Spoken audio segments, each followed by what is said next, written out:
Second type of companies that we have are called the public limited companies. Public limited companies वो हैं जो stock exchange में registered है, that can sell their stock exchange. तो हमने यहाँ पे इसकी डेफिनेशन लिखा है। ये वैसे लार्ज ऑर्गेनाइजेशन होती है, बहुत बड़ी होती है। Consist of the organisation owned by accountable and controlled. ये तो पब्लिक सेक्टर ऑर्गेनाइजेशन, सॉरी मैं पढ़ रहा हूँ। पब्लिक सेक्टर ऑर्गेनाइजेशन और पब्लिक लिमिटेड में हमें फ़र्क करना बहुत ज़रूरी है।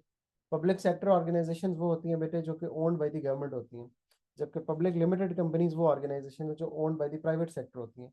जिसको मेरे और आप जैसे लोग कंट्रोल करें वो पब्लिक लिमिटेड कंपनी है, और पब्लिक सेक्टर ऑर्गेनाइजेशन हुआ है जो it is owned and controlled by the government. तो ये हम हमेशा बच्चे इसमें कंफ्यूज रहते हैं, आपने भी याद रखना है। प्राइवेट लिमिटेड कंपनी खाली प्राइवेटली ओन्ड नहीं है, पब्लिक लिमिटेड कंपनी भी प्राइवेटली ओन्ड है। और you need to remember the difference कि पब्लिक लिमिटेड कंपनी हो या प्राइवेट लिमिटेड, दोनों owned by the private sector होती हैं, जबकि पब्लिक सेक्टर ऑर्गेनाइजेशंस वो हैं जो ओन्ड बाय द गवर्नमेंट होती है। तो खैर हमने यहाँ इसकी डेफिनेशन लिखी। A public limited company designated a company that offers shares to the stock exchange। General public उसको ले सकती है, उन शेयर्स को बाय कर सकती है, मैं और आप जाके बाय कर सकते हैं उन शेयर्स को स्टॉक एक्सचेंज में जाके। ऐसी कंपनी को हम क्या कहते हैं? पब्लिक लिमिटेड कंपनी कहते हैं। क्या एडवांटेजेस मिलते हैं? अगेन लिमिटेड लाइबिलिटी, बहुत ज़्यादा हमने इस पर बात कर ली है। अगेन कॉन्टीन्यूटी, और फिर स्टॉक एक्सचेंज में शेयर बेच के हम बहुत ज़्यादा पैसे भी कमा सकते हैं। इसके अलावा आप ये भी लिख सकते हैं बहुत लार्ज कंपनीज हैं, बहुत बल्क बाइंग करती हैं, इनको इकोनॉमीज ऑफ स्केल भी मिलती हैं, जिसकी वजह से ये लार्जर ग्रो कर सकते हैं, इनकी कॉस्ट भी कम होती है।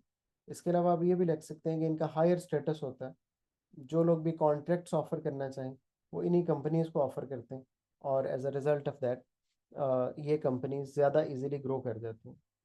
Talking about the disadvantages of public limited company, तो हम कहेंगे कि इनके अंदर बहुत लीगल फॉर्मेलिटीज़ होती हैं। मेमोरेंडम ऑफ एसोसिएशन और आर्टिकल ऑफ एसोसिएशन इन्हें बनाने पड़ते हैं, और उसकी डिटेल हमने पढ़ ली कि वो क्या होता है। ठीक है, अच्छा जी, इनके शेयर्स पब्लिकली अवेलेबल होते हैं स्टॉक एक्सचेंज में, इसलिए easy to buy and sell है। बहुत आसानी से लोग इनको इनके शेयर्स को कैश इन हैंड समझा जाता है, बहुत लिक्विड होते हैं। Whenever you go to the market, stock से में जाएं बेच लें, there is always a buyer. ठीक है, लेकिन अगर हम इसकी बात करें इनके डिसएडवांटेज की, तो हम कहेंगे कि जितने ज़्यादा शेयर्स मार्केट में बिकते रहेंगे उतना बिजनेस का कंट्रोल लूज होता रहेगा, because it's easier to buy and sell, anyone can buy. तो होता रहेगा कि लोग मार्केट में आएंगे, इनके शेयर्स बाय करेंगे, they will become the shareholders, owners of the company, और company will lose the control. अच्छा जी, इन कंपनीज को बनाना आसान नहीं है, हाई कॉस्ट ऑफ फॉर्मेशन है। खाली इन दो डॉक्यूमेंट्स की हम बात करें, जिन दो डॉक्यूमेंट्स का हमने नाम लिखा है, तो विल नोट दैट कि इनको बनाना काफ़ी एक्सपेंसिव है, लॉयर्स की फीस भी काफ़ी लेते हैं। और फिर हम कहते हैं देयर इज़ नो सेक्रेसी।